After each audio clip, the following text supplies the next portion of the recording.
ક્યારેય વિચાર્યું છે કે જો તમારું સૌથી મોટું સપનું એક જ ઝાટકે તૂટી જાય તો? આજની આપણી વાત બસ એ જ સાબિત કરે છે કે જ્યારે શરીર સાથ છોડી દે ત્યારે મન કેવી રીતે બાજી પલટી શકે છે. આ કહાની છે અરુણિમા સિન્હાની, જેમની હિંમતની ઉડાન છે ને એ કોઈપણ પહાડના શિખર કરતાં પણ ઊંચી હતી. તો અહીંયા એક મોટો સવાલ ઊભો થાય છે. ખરેખર શું વધારે તાકાતવર છે? આપણા શરીરની સીમાઓ કે પછી આપણા મનની અંદર રહેલી હિંમત? અરુણિમાની આખી જિંદગી બસ આ જ સવાલનો એક જીવતો જાગતો જવાબ છે. દરેક મોટી લડાઈની શરૂઆત છે ને એ એકદમ સામાન્ય જીવનથી જ થતી હોય છે. અરુણિમાની કહાની પણ કંઈક એવી જ છે. એની શરૂઆત થઈ હતી એક સપનાથી, એક ખેલાડી બનવાના સપનાથી.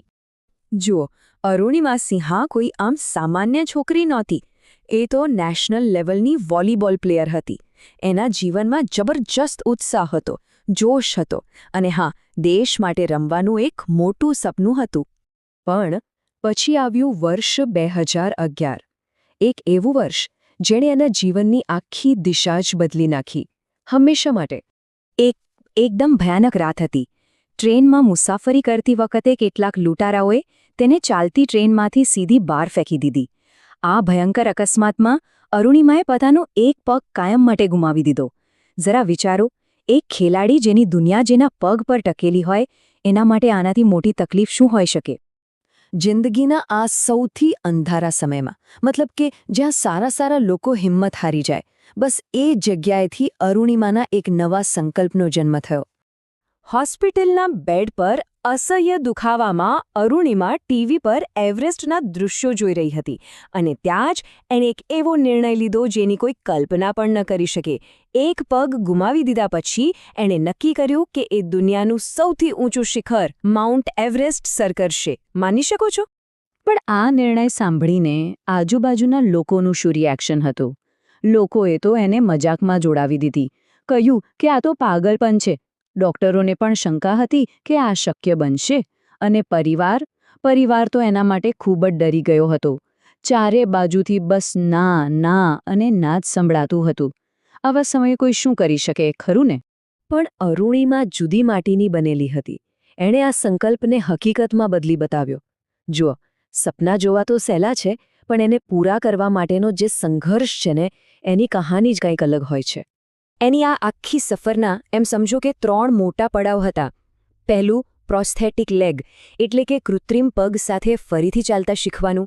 બીજું, એવી ટ્રેનિંગ લેવાની જે શરીરની બધી જ હદોને પાર કરી દે. અને ત્રીજું અને સૌથી મહત્વનું, ભારતના પહેલા મહિલા એવરેસ્ટ વિજેતા બચેન્દ્રી પાલનું ગાઈડન્સ મેળવવું. એટલે લડાઈ 2 જગ્યાએ ચાલતી હતી. એક બાજુ હતી કડવી વાસ્તવિકતા, રોજનો અસહ્ય દુખાવો, કૃત્રિમ પગને કારણે થતા ઘા અને તનતોડ થાક. અને બીજી બાજુ હતું બસ એક જ સપનું, એક જ જીદ, એવરેસ્ટ. અને એનો આ અતૂટ નિર્ણય અને રાત દિવસની મહેનત આખરે એને એક ક્ષણ સુધી લઈ આવી જેણે ઇતિહાસના પાના પર એનું નામ લખી દીધું. યાદ રાખજો, આ તારીખ 21 મે 2013. આ એ દિવસ હતો જ્યારે અરુણિમા સિન્હાએ માઉન્ટ એવરેસ્ટની ટોચ પર પોતાનો પગ મૂક્યો. એ ખાલી એવરેસ્ટ પર પહોંચી નહોતી, એ આવું કરનારી દુનિયાની પહેલી દિવ્યાંગ મહિલા બની હતી.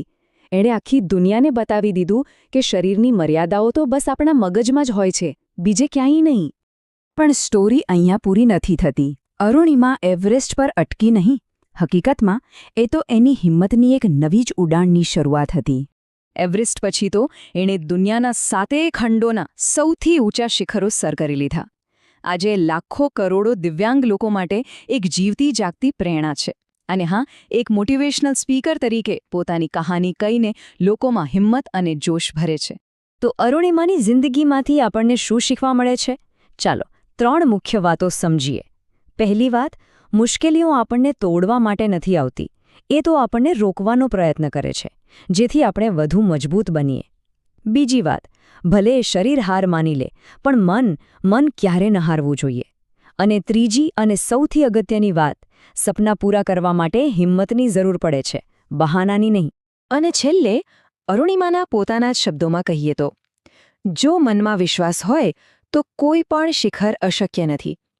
એની આ કહાની બસ એ જ વાતનો પાક્કો પુરાવો છે કે આપણી અસલી તાકાત આપણા શરીરમાં નહીં પણ આપણા મજબૂત ઈરાદામાં છુપાયેલી છે.